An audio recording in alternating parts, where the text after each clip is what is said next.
kami ngayon sa Soda Dam Falls, New Mexico. Samahan nyo kami sa aming pamamasyal.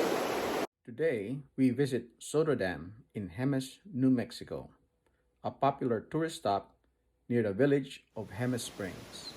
Soda Dam or Soda Dam Falls is actually the Jemez River flowing under a calcium carbonate dome that formed a rock bridge over the river.